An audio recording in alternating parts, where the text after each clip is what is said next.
investigation and face points deductions once again, and Chelsea's women are robbed of a victory amidst more refereeing incompetence. Hello and welcome back to This Week at Chelsea, the series where we delve into all things Chelsea in the news. Please like the video, subscribe, hit the bell notification to be notified of any future content on the channel. As ever, let's get into things. Up first, and Chelsea's women had their opening fixture in Group D of the Women's Champions League as they faced Real Madrid. The match ended 2-2, but much to the anger of pretty much anybody that wasn't wearing a Real Madrid shirt, to be honest with you. Two incidents in particular have led to Chelsea boss Emma Hayes to claim that the Blues were robbed of a victory after an embarrassing refereeing performance. The Blues dominated the performance away from home with 20 shots and 62% of the possession. Of course, this was overshadowed, however, by the decision-making of the officials that led to a penalty for the Spanish side, as can be seen. Clearly outside the box and minimal, if any, contact at all, if contact is supposedly to have been made, with no VAR in the women's competition until the knockout stages. It was unable to intervene. Hayes said, "I can't remember the last time we were in a game like that, with two humongous decisions like that have gone against us. That is a lot tonight. I could see from the bench that the tackle was outside the box. At this level, when you are in control of a game and important decisions like that go against you, it makes it difficult." Then, in the dying seconds of added time, of course, Chelsea score a third goal to go ahead in the game. In the dying seconds of the game, this was disallowed due to it being offside, allegedly, or so they say. The images would suggest otherwise, quite drastically, to be honest with you. Hayes continued on to say, we scored a really legitimate goal. She was about 7 yards away, nowhere near the keeper. I think that we've been robbed of what was a 3-1 game. It goes to show that the level of competence or incompetence isn't only in the men's game, or lacking in the men's game, and that refereeing as a whole continues to ruin the wonderful game. Chelsea welcome Real Madrid to Stamford Bridge for the reverse fixture on the 24th of January 2024, where they will, of course, seek revenge. What did you make of the game? Let me know in the comments. And finally, it's a big one. It's a big one. We've already gone over part of this before, but there's more. There is now officially more. Chelsea could face further scrutiny from football's authorities over reports of payments connected to the club's former owner, Roman Abramovich. Reports of reported leaked files show that the Russian billionaire used offshore companies to make transactions worth tens of millions of pounds to agents and associates, which appear to have had been used for the club's benefit and could have breached financial rules if they were not officially declared. Now, this was previously spoken about a few episodes ago on This Week at Chelsea on this channel. The purchases of both Willian and Samuel Eto'o were in question, and the threat of points deductions or reductions and fines were raised then as well.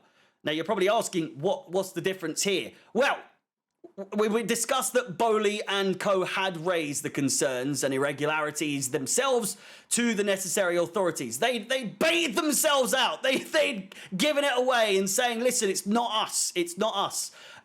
They'd given it to the authorities, that being the FA, Premier League and UEFA respectively. Both the FA and Premier League declined to comment while their investigations were ongoing. It is unclear at this stage whether the probes relate to the information Chelsea self-reported, or whether these are also include the new allegations reported by The Guardian. Now, here we go. The new allegations. The Guardian report that files analysed by The Guardian and TBIJ as part of the Cyprus confidential investigation shed light on apparently hidden payments linked to pivotal moments in the trophy-laden tenure of Roman Abramovich and co. The material, which comes from a Cypriot offshore services provider called Merit Service, was shared by the ICIJ, by the non-profit group Distributed Denial of Secrets. On the 18th of July 2017, the files show an Abramovich-owned company called Connie Bear Holdings, based in the British Virgin Islands, signed an agreement with Federico Pastorello, an Italian football agent. Remember the name. Federico Pastorello. The Italian has been described in multiple reports as being close to Antonio Conte, the former Chelsea manager, and has spoken about the manager's contract negotiations in the media. Connie Bear agreed to pay Pastorello £10 million for a 75% stake in Excellence Investment Fund, a business based in the US state of Delaware, documents suggest. That same day that happened, Chelsea announced that Antonio Conte, who had just guided Chelsea to the Premier League title, had signed a new £9.6 million a year contract. Pastorello declined to comment on whether the two deals were linked, but said Antonio Conte is not our clients. The files also reveal at least £7 million in payments between the years of 2005 and 2017 to companies linked to Zoran and Vladika Lemic. A key advisor to Abramovich, was reportedly a pivotal figure in the arrival of stars such as Arjen Robben, Branislav Ivanovic, Nemanja Matic, and the double-winning coach Carlo Ancelotti. The information goes on and on. If you want to see more and more about that, of course, seek out the Guardian article. It's available online. But it goes on and on and on about this, that, and everything else. Or so I've seen. To many, the question has been issued as to whether or not this would tarnish the legacy, the history, the impact that Roman Abramovich gave the club.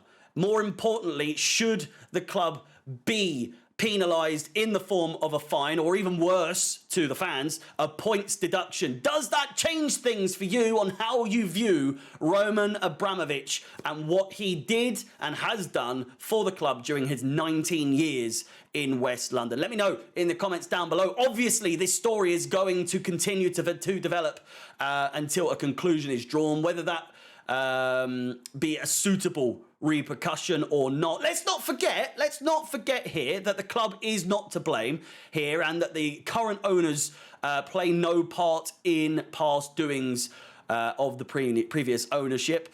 So personally, whilst repercussions would absolutely be justified if Roman Abramovich was still in charge, how can it be fair or justified to punish the new ownership? It remains to be seen whether or not that will be the case. With that said, the news keeps coming. I'll be back on Saturday to provide you with the news that happens between now and then.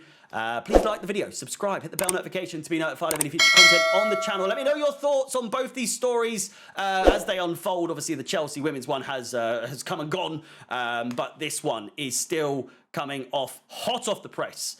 With that said, my name is Harry, up the Chelsea, and peace.